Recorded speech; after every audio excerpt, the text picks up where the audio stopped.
শুরুতেই দেখেন প্রচুর পরিমাণ ঝড় বাতাস হইতেছে, প্রচুর পরিমাণ বৃষ্টি। তাই আজকে আমাদের কিশোরগঞ্জে অনেক প্রচুর পরিমাণ বৃষ্টি হয়েছে। তাই আজকে আমরা কাজে গেছিলাম, কাজটা করতে পারলাম না। আজকে অনেকদিন পর ছাদ বানলাম বলে দেখেন আবার একটা ছাদের নিচে আসছি, দেখেন প্রচুর পরিমাণ ঝড় বাতাস, প্রচুর পরিমাণ বৃষ্টি।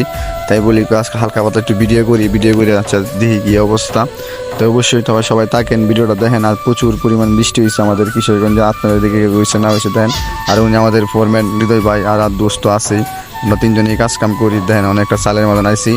তারপর দেখেন বৃষ্টি তো কুর্তি আসে না, ও প্রচুর পরিমাণ মেঘ আইছে। তেমন আজকে আর কাজ করা যাবে না, বাড়ির চলে আইতে হইব। মেঘ প্রচুর পরিমাণ বৃষ্টির কারণে। তো অবশ্যই সবাই দেখেন মেঘ কীরকম আইসে, দেন প্রচুর পরিমাণ মেঘ।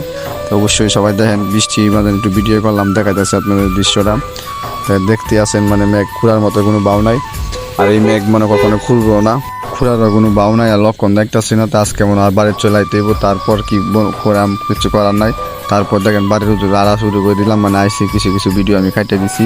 তো অবশ্যই দেখেন আজকে অনেক হতাশ, কাজ করতে পারলাম না। তো অবশ্যই সে কাজ কাম করতে পারলাম না। তো বাড়ির চলে আইতেছি, অনেকটা পথ হাঁটতে আইতে হয়। তো তারপর জন্য আড়া শুরু করে দিলাম। তো অবশ্যই আজকে মনটা অনেক খারাপ, অনেক আশা লয়ে আসতে গেছিলাম কাজ করার জন্য, বৃষ্টির জন্য কাজ করতে পারলাম না। আর আমাদের কাজের থেকে আইসি তিনটার দিকে আয়া পড়ছি। তাই কি আর হতাশ, তাই করেছে আজকে বাড়ি যাই আমরা।